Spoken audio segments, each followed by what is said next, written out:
Hello दोस्तों, स्वागत है आपके अपने YouTube channel Target Civil Services में। आज है 25 मार्च और 25 मार्च से जितने भी करंट अफेयर्स के क्वेश्चन बनने वाले हैं सारे क्वेश्चन को इस लेक्चर में हम डिस्कस करेंगे। और साथ ही दोस्तों इन करंट अफेयर्स के क्वेश्चन से जो भी एक्स्ट्रा फैक्ट बनेगा उन्हें भी हम देखने वाले हैं। सबसे पहले हम दोस्तों बात करते हैं जो लास्ट क्लास में आपसे क्वेश्चन पूछा गया था कि एशियन क्रिकेट परिषद के नए अध्यक्ष कौन बने हैं। यह बन गए दोस्तों जय शाह। तो दोस्तों मैं आपको बता दूं कि एशियन क्रिकेट परिषद के फिर से अध्यक्ष जय शाह को नियुक्त किया है। यहाँ पे करेक्ट आंसर है ऑप्शन 4। दोस्तों एशियन क्रिकेट परिषद एक क्रिकेट संगठन है जिसे 1983 में एशिया में क्रिकेट के खेल को बढ़ावा देने और विकसित करने के लिए स्थापित किया गया था। और साथ ही दोस्तों मैं आपको बता दूं कि वर्तमान में इसमें कितने सदस्य संघ शामिल है, तो 24 सदस्य संघ शामिल है। नेक्स्ट पॉइंट है कि एशिया क्रिकेट परिषद की जो स्थापना है वह 19 सितंबर 1983 को की गई थी और इसका मुख्यालय कोलंबो श्रीलंका में स्थित है। यह सभी महत्वपूर्ण पॉइंट है दोस्तों इस क्वेश्चन से जो आपको याद रखना है कि एशियन क्रिकेट परिषद के नए अध्यक्ष कौन बन गए हैं, तो यह जय शाह बन गए हैं। यहाँ पे करेक्ट आंसर हो गया ऑप्शन 4। और अब दोस्तों शुरुआत करते हैं जो लास्ट क्लास में हमने क्वेश्चन के थे उनके रिवीजन की। रिवीजन शुरू करने से पहले दोस्तों अभी तक आपने हमारे लेक्चर को लाइक नहीं किया है तो लाइक जरूर कर दें, शेयर भी करें। अगर आप इस चैनल पर नए हो दोस्तों तो इसे सब्सक्राइब भी जरूर कर ले। तो पहला क्वेश्चन है दोस्तों कि डिजिटल भुगतान की पेशकश करने वाली भारत की पहली महारत्न कंपनी कौन सी बनी है। यह बनी है दोस्तों BPCL। करेक्ट आंसर है यहाँ पे option 2 Bharat petroleum corporation limited. Next question दोस्तों कि एस्ले बार्टी का जो संबंध है वह किस खेल से है। दोस्तों ये जो एस्ले बार्टी है इनका संबंध था टेनिस से। यहाँ पे करेक्ट आंसर है ऑप्शन 3। अगला क्वेश्चन है कि हाल ही में किसके द्वारा बेंगलुरु में उड़ान नियंत्रण प्रणाली एकीकरण परिसर का उद्घाटन किया गया है। यह उद्घाटन किया है दोस्तों राजनाथ सिंह रक्षा मंत्री ने। करेक्ट आंसर है यहाँ पे ऑप्शन 4। अगला क्वेश्चन दोस्तों कि हाल ही में विश्व जल दिवस 2022 कब मनाया गया है। दोस्तों यह मनाया गया है 22 मार्च को। यहाँ पे करेक्ट आंसर है ऑप्शन 2। अगला क्वेश्चन है कि किस क्रिकेटर को मालदीव सरकार द्वारा प्रतिष्ठित स्पोर्ट्स आइकन 2022 पुरस्कार से सम्मानित किया गया है। यह सम्मानित किया दोस्तों सुरेश रैना को। यहाँ पे करेक्ट आंसर है ऑप्शन 4। अगला क्वेश्चन था दोस्तों कि उत्तराखंड के मुख्यमंत्री कौन बने हैं। तो उत्तराखंड के जो मुख्यमंत्री वो बन गए दोस्तों पुष्कर सिंह धामी। यहाँ पे करेक्ट आंसर है ऑप्शन 2। और रिवीजन का लास्ट क्वेश्चन दोस्तों कि दुनिया में पहली बार युद्ध में हाइपरसोनिक मिसाइल से हमला किस देश ने किया है। तो यह हमला किया दोस्तों रूस ने। यहाँ पे करेक्ट आंसर है ऑप्शन 2। और अब दोस्तों शुरुआत करते हैं 25 मार्च से। जितने भी करेंट अफेयर्स के क्वेश्चन बनते हैं उन्हें अब हम डिस्कस करते हैं। उसके ठीक बाद दोस्तों हम बात करेंगे डेली जीके तड़का डोज 43 की। यहाँ पे दोस्तों आज के इस लेक्चर में हम बात करेंगे ऐसे सेलेक्टेड क्वेश्चन की जो आने वाले सभी कॉम्पिटिटिव एग्जाम में इंपॉर्टेंट होंगे। तो शुरुआत करते हैं आज के करेंट अफेयर्स की। तो पहला क्वेश्चन दोस्तों कि किस भारतीय अर्थशास्त्री को संयुक्त राष्ट्र के सलाहकार बोर्ड में शामिल किया गया है। तो यह शामिल किया है दोस्तों जयंती घोष को। करेक्ट आंसर है यहाँ पे ऑप्शन 3। और आप देख सकते हो दोस्तों ये है जयंती घोष जिनको हाल ही में संयुक्त राष्ट्र के सलाहकार बोर्ड में शामिल किया गया है। दोस्तों मैं आपको बता दूं कि संयुक्त राष्ट्र मतलब UN के महासचिव एंटोनियो गुटेरेस ने भारतीय विकास अर्थशास्त्री जयंती घोष पर संयुक्त राष्ट्र के नव स्थापित सलाहकार बोर्ड के सदस्य के रूप में नियुक्त करने की घोषणा की है।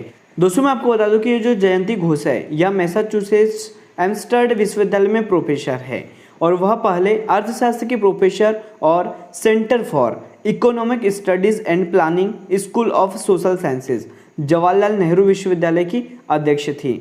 दोस्तों वह आर्थिक और सामाजिक मामले पर संयुक्त राष्ट्र के उच्च स्तरीय सलाहकार बोर्ड की सदस्य भी है। तो आपको याद रखना है यहाँ पे कि जयंती घोष को संयुक्त राष्ट्र के सलाहकार बोर्ड में शामिल किया गया है। और आपने देख लिया दोस्तों ये है जयंती घोष। और अब चलते हैं अगले क्वेश्चन की ओर। अगला क्वेश्चन दोस्तों कि नासा ने पृथ्वी के सौर मंडल के बाहर कितने नए ग्रहों की खोज की है। तो यह ग्रहों की जो संख्या है दोस्तों वह 65 मतलब 65 है। यहाँ पे करेक्ट आंसर है ऑप्शन 2। तो नासा ने दोस्तों पृथ्वी की सौर मंडल के बाहर 65 नए ग्रहों की खोज की है। इस नई खोज के बाद अब तक खोजे गए बाह्य ग्रहों की कुल संख्या दोस्तों 5000 से अधिक हो गई है।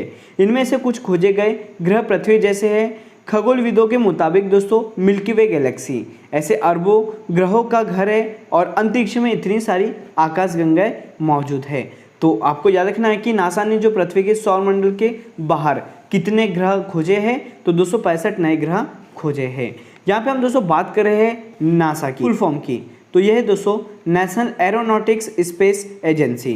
दोस्तों इसकी जो स्थापना है वह 29 जुलाई 1958 को की गई थी और इसका मुख्यालय वाशिंगटन डीसी में स्थित है। नासा के जो अध्यक्ष है वो बिल नेल्सन है और मोटो क्या है दोस्तों, तो for the benefit of all, यह इसका मोटो है। तो यह सभी महत्वपूर्ण पॉइंट हो गए नासा से जो आपको याद रखना है। और अब चलते हैं अगले क्वेश्चन की ओर। अगला क्वेश्चन दोस्तों कि गोवा राज्य के मुख्यमंत्री कौन बने हैं। तो दोस्तों मैं आपको बता दूं कि गोवा राज्य के फिर से मुख्यमंत्री बन गए हैं प्रमोद सावंत। करेक्ट आंसर हो जाएगा यहाँ पे ऑप्शन 2। और आप देख सकते हो दोस्तों ये है प्रमोद सावंत। दोस्तों प्रमोद सावंत फिर से गोवा राज्य के मुख्यमंत्री बन गए हैं। यहाँ पे अगर हम बात करें कि गोवा की जो स्थापना है वो कब की गई थी, तो 30 मई 1987 को इसकी स्थापना की गई थी। गोवा की राजधानी दोस्तों पणजी है और गोवा के मुख्यमंत्री कौन है, तो यह प्रमोद सावंत है। यहीं पे दोस्तों मैं आपको बता दूं कि गोवा के जो गवर्नर है वह PS श्रीधरन पिल्लई है। गोवा के मुख्य न्यायाधीश की बात करें तो यह दीपांकर दत्ता है और गोवा के 2 पड़ोसी राज्य दोस्तों वो कौन कौन से है, तो यह महाराष्ट्र और कर्नाटक है। साथ ही मैं आपको बता दूं कि गोवा की जो लोकसभा सीट है वह 2, राज्यसभा सीट दोस्तों 1 और विधानसभा सीट 40 है।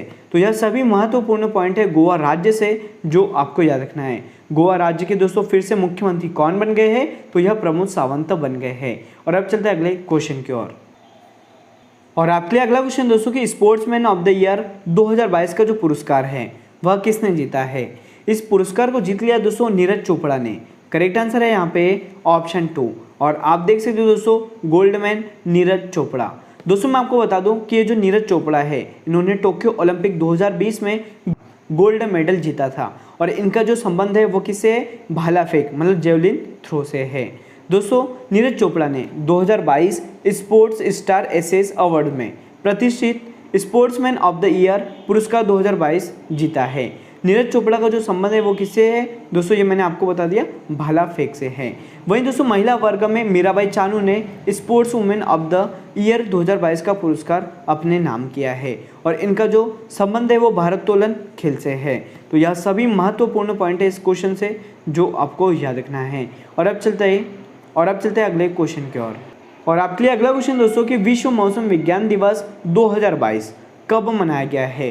दोस्तों ये जो वर्ल्ड मेट्रोलॉजिकल डे है यह मनाया गया है 23 मार्च को। यहाँ पे करेक्ट आंसर है ऑप्शन 3। तो विश्व मौसम विज्ञान संगठन की जो स्थापना है दोस्तों इसके उपलक्ष्य में हर साल 23 मार्च को विश्व मौसम विज्ञान दिवस मनाया जाता है। यह दिन दोस्तों समाज को सुरक्षित रखने में राष्ट्रीय मौसम विज्ञान और जल विज्ञान सेवाओं की महत्वपूर्ण भूमिका पर प्रकाश डालता है। साथ ही यहाँ पे हम दोस्तों बात करें विश्व मौसम विज्ञान दिवस 2022 की थीम की, तो ये है दोस्तों प्रारंभिक चेतावनी और प्रारंभिक कार्रवाई मतलब early warning and early action, यह इस वर्ष की थीम है। तो आपको याद रखना है यहाँ पे कि 23 मार्च को प्रतिवर्ष विश्व मौसम दिवस मनाया जाता है। और अब चलते हैं अगले क्वेश्चन की ओर। और आपके लिए अगला क्वेश्चन दोस्तों कि हाल ही में किस शहर में विप्लवी भारत गैलरी का उद्घाटन किया गया है। तो यह उद्घाटन किया है दोस्तों कोलकाता में। करेक्ट आंसर है यहाँ पे ऑप्शन 2। तो दोस्तों भारत के प्रधानमंत्री श्री नरेंद्र मोदी जी ने शहीद दिवस के अवसर पर वीडियो कॉन्फ्रेंसिंग के जरिए कोलकाता के विक्टोरिया मेमोरियल हॉल में विप्लवी भारत गैलरी का उद्घाटन किया है।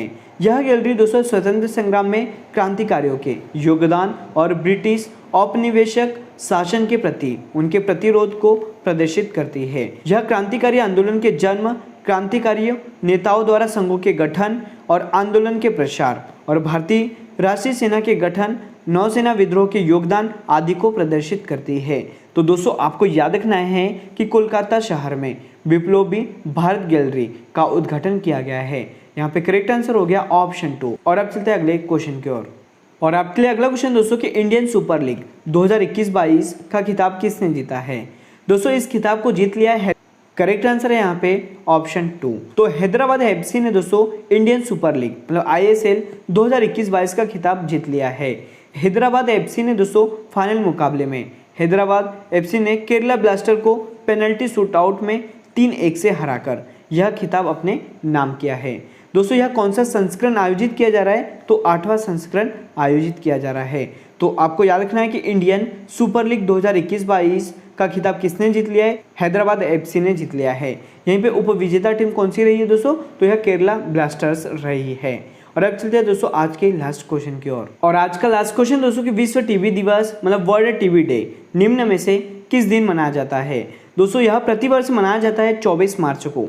यहाँ पे करेक्ट आंसर है ऑप्शन 4। तो विश्व टीबी या तपेदिक दिवस प्रत्येक साल 24 मार्च को मनाया जाता है।